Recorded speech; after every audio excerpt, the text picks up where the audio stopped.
Buenas tardes para todos y todas. Nos encontramos con la clase número 2. Seguimos avanzando en este módulo número 7, que es promoción del bienestar. Y vamos a continuar con lo que nos quedó pendiente de la clase pasada, porque si bien vimos algunos principios generales, sobre la ética no los vimos todos, así que hoy retomamos con esos principios. ¿Sí?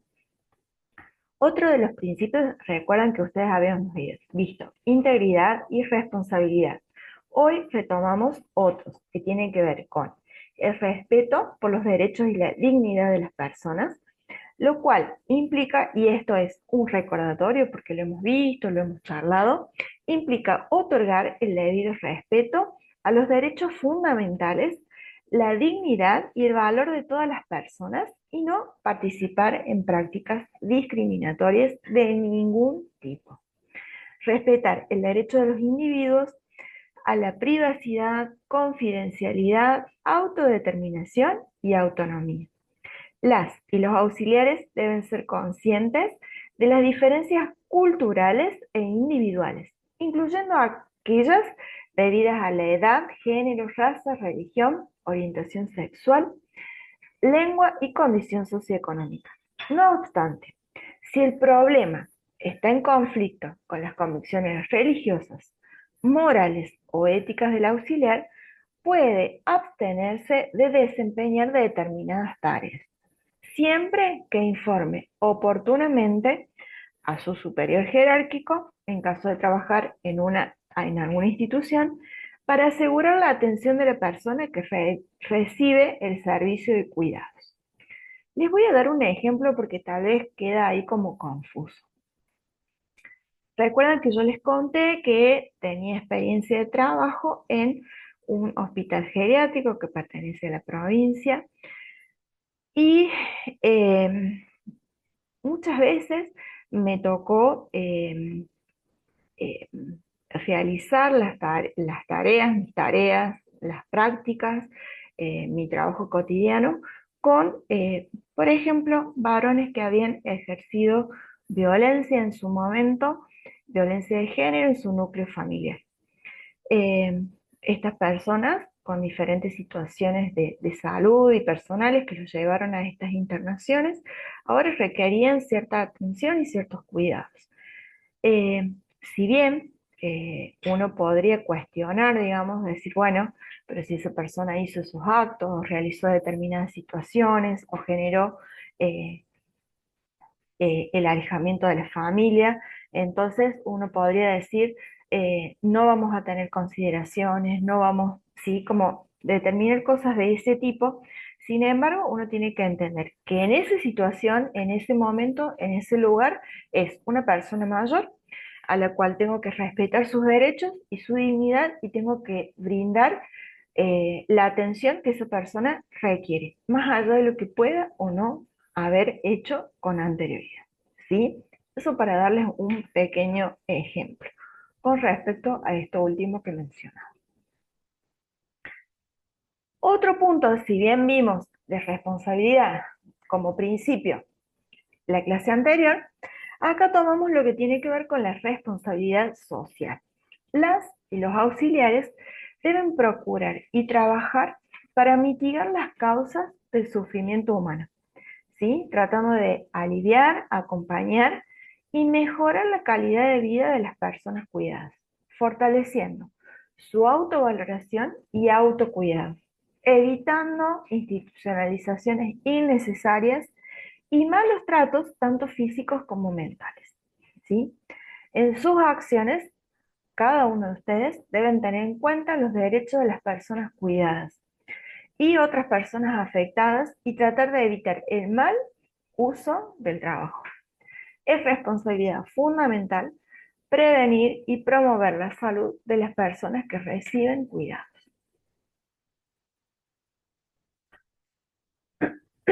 Bueno, otro principio general tiene que ver con los límites de la incumbencia y el campo de acción del cuidador. En la organización social, los cuidados intervienen diversas personas, ya sea profesionales como instituciones. Es por ello que se debe tener claro desde el inicio cuáles son las incumbencias. Las incumbencias se refiere a aquello que les corresponde a ustedes en su rol de auxiliares en gerontología, ¿sí? Reconociendo cuáles son los límites.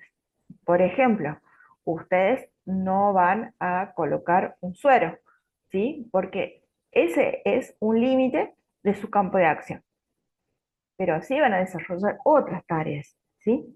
A los fines de no intervenir con acciones que competan a otras profesionales o a otras profesiones. Como decía recién, colocar un suero le compete a la profesión de enfermería, ¿sí? En este sentido, el cuidador debe apoyar al personal de enfermería, servicio social y equipos profesionales con los cuales trabaja, brindar compañía personalizada, ¿sí? Comprensión, escucha, sobre todo cuando se trabaja en domicilio, tolerancia, etcétera, para ayudar a mitigar la soledad y aplicar técnicas que a su vez eviten la dependencia del auxiliar, de la persona cuidada hacia el auxiliar, prevenir accidentes y prestar asistencia a las personas receptoras del servicio de cuidado. Participar en su hábitat para que éste sea adecuado, colaborar con programas de asistencia a las personas cuidadas y en la difusión de instrumentos y modalidades de autoasistencia. Información biopsicosocial tendientes a la prevención y al mejoramiento de su calidad de vida. Observar posibles indicios de alteraciones físicas o mentales detectadas en las personas cuidadas y sus familiares e informar a los profesionales correspondientes. ¿Sí? Por ejemplo, eh, si ustedes van detectando algunas cuestiones, por ejemplo, una alteración física, el paciente, la persona con la cual ustedes tienen trato y la persona mayor a la que ustedes están cuidando, de pronto comienza, por ejemplo, con estreñimiento, ¿sí? Una alteración física. Es importante que ustedes lo puedan comunicar, ya sea para al familiar que es responsable o al profesional que corresponde para que pueda tomar cartas en el asunto, ¿sí? Por ejemplo, ejecutar medidas higiénicas, dietéticas y terapéuticas para las que se encuentre habilitado y autorizado por profesional idóneo. Por ejemplo, ustedes cuentan con un plan alimentario elaborado por un nutricionista, ustedes van a hacer la ejecución de ese plan, ¿sí? Es decir, por ejemplo, puede ser hacer las compras de los alimentos que sean recomendados y autorizados para esa persona por el nutricionista, ¿sí? Colaborar con la distribución de las comidas conforme a lo que se haya establecido en ese plan alimentario, ¿sí? Por ejemplo, administrar la medicación indicada por vía oral y o de uso externo con la debida prescripción profesional. Eso ya lo saben, lo han venido trabajando en el módulo anterior. Administrar la medicación, se quedó igual. Bueno, ayudar a la persona cuidada con dependencia para la realización de sus actividades de la vida diaria y la organización de aplicación de técnicas recreativas, fisioterapéuticas y laborterapia indicadas por el profesional idóneo. Participar en cursos de actualización y capacitación para atención, prevención y asistencia de las personas que requieren cuidados y de su entorno familiar. Colaborar en la realización de trámites a solicitud de la persona cuidada.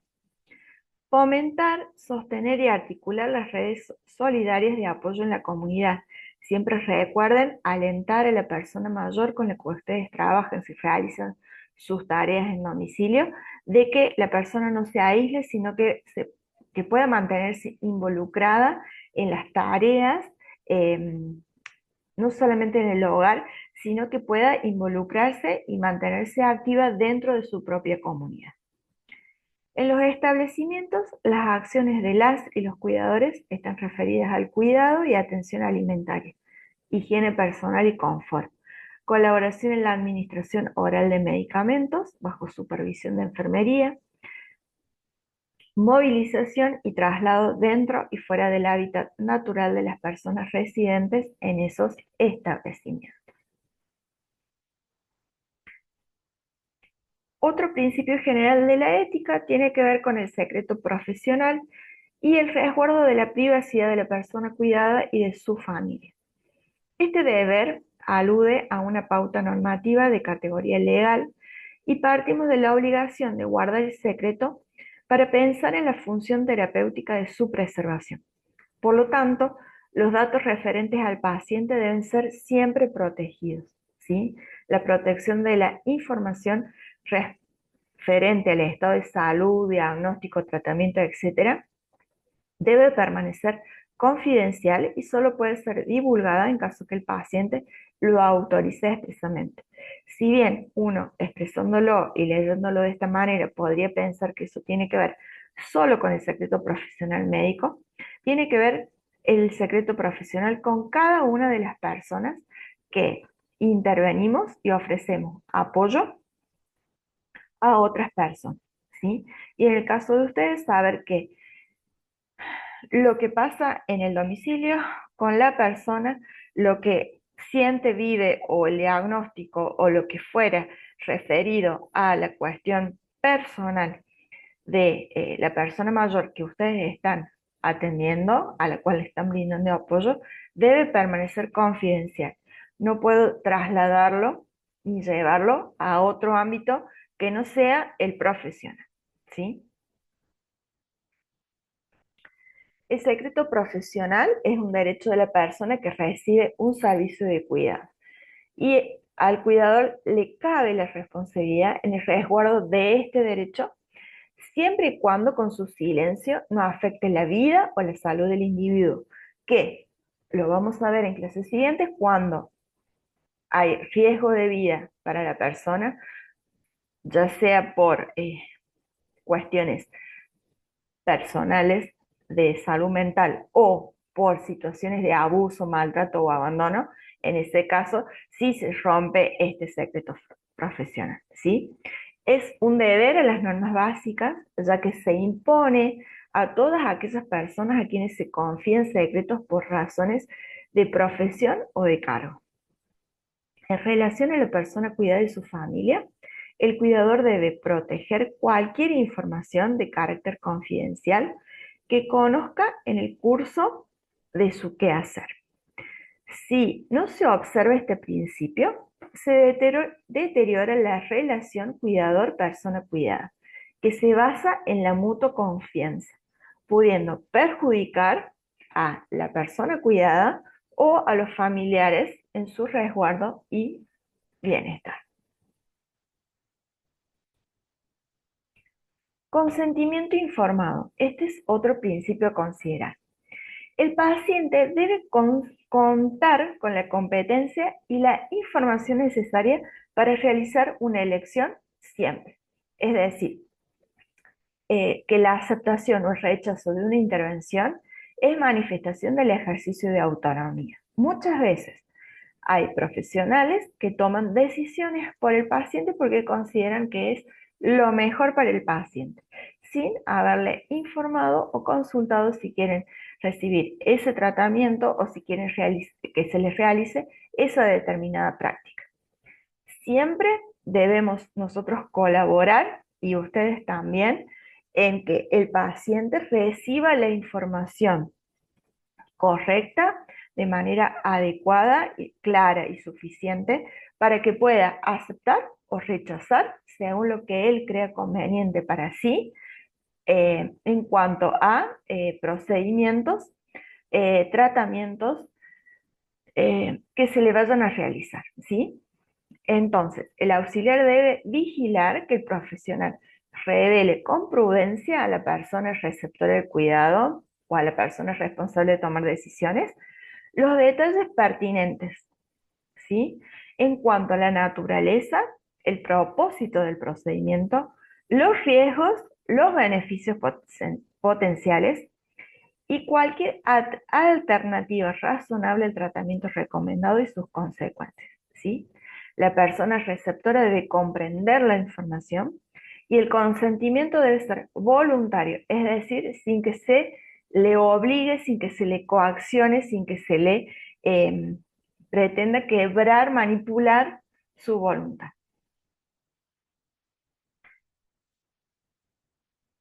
Otro principio tiene que ver con el evitar la iatrogenia. La palabra iatrogenia, muy difícil de decir y de recordar, eh, viene etimológicamente de la palabra iatrogénesis, que significa provocado o generado por el médico o sanador, ¿sí? La presencia del auxiliar debe asegurar ciertas condiciones de continuidad en la asistencia, atenuando en lo posible los impactos traumáticos, estresantes y dolorosos por los cuales atraviesan las personas a su cuidado y se, y que intensifican los cuadros de ansiedad, angustia y depresión. El paciente rara vez tiene en quien confiar sus temores, expectativas, debido, en el caso de instituciones o cuando esté internado, en instituciones de larga estadía o cuando está internado, hospitalizado o en una clínica, el paciente rara vez tiene en quién confiar sus temores, expectativas, ¿sí? Debido a la rotación muchas veces de los médicos, de las enfermeras, que a veces se limita la fluidez de comunicación con el equipo que lo asiste. Por lo tanto, el fortalecimiento del vínculo de los auxiliares con el que paciente y su tarea mediadora de articulación con el equipo tratante es un compromiso impostergable, ya que va a permitir prever e implementar recursos estructurantes para subsanar deficiencias y malos tratos por omisión o descuidos voluntarios o involuntarios, mejorando en lo posible la calidad de vida. Muchas veces, en el propósito de sanar, eh, los profesionales actuamos en esta consideración de lo que se considera bueno sin entender lo que para la persona mayor es bueno o necesario o adecuado desde su perspectiva. Entonces, el auxiliar ahí se convierte en un nexo donde muchas veces puede hacer que la voz de la persona cuidada sea tenida en cuenta y que no se produzca estas acciones, estas maneras de tratar al paciente buscando lo bueno y sin embargo generando o provocando eh, un daño, ¿sí? Eh, en la persona cuidada. Eh, a veces algunas soluciones pueden generar más daño que más reparación o más salud en la persona. Y eso tenemos que estar atentos, conociendo a la persona que recibe la atención y el cuidado por parte de ustedes. Una de las funciones que menos se ejercita es la de acompañar al enfermo en el buen morir. Las y los auxiliares deben ser conscientes que existe un miedo colectivo a la muerte y un paciente terminal moviliza y reactiva ansiedades básicas de las cuales no se habla tanto en el equipo médico como en el técnico. En muchos casos es la familia quien solicita tratamientos inapropiados, excesivos o desproporcionados, presionando inútilmente al paciente para que los reciba debido a sentimientos de temor, culpabilidad, angustia, bueno, este rechazo a la muerte, a la pérdida, y en eso también es importante que eh, ustedes puedan funcionar como nexo para que el paciente sea escuchado, para que pueda eh, poner en claro sus deseos, sus necesidades. eh, Así que bueno, eso es importante considerarlo, sobre todo en el fin de la vida. Consideraciones acerca de la ética del cuidador. En el encuentro diario de una persona que necesita un servicio, en este caso de cuidados, y otra que lo brinda, guarda una relación asimétrica, como decíamos al principio, es decir, desigual. Eh, Existe una gran variabilidad en las condiciones en que se desarrolla el servicio de cuidados, ya que el proceso de envejecimiento es diferente en cada persona y estará marcado por el nivel de dependencia que tenga esa persona o la presencia de morbilidad. En ese caso, el cuidador se encontrará con personas mayores que gozan de buena salud, que están integradas socialmente y acompañadas de entornos favorables, como otras de edades similares que precisan una serie de ayudas físicas, psíquicas y sociales para continuar viviendo en sus hogares y que tienen un mayor grado de dependencia. Para trabajar en grupo, la propuesta para hoy, para que ustedes puedan trabajar. Pueden trabajar entre todos o hacer grupos más pequeños, como siempre les digo, eso lo define el coordinador de cada grupo.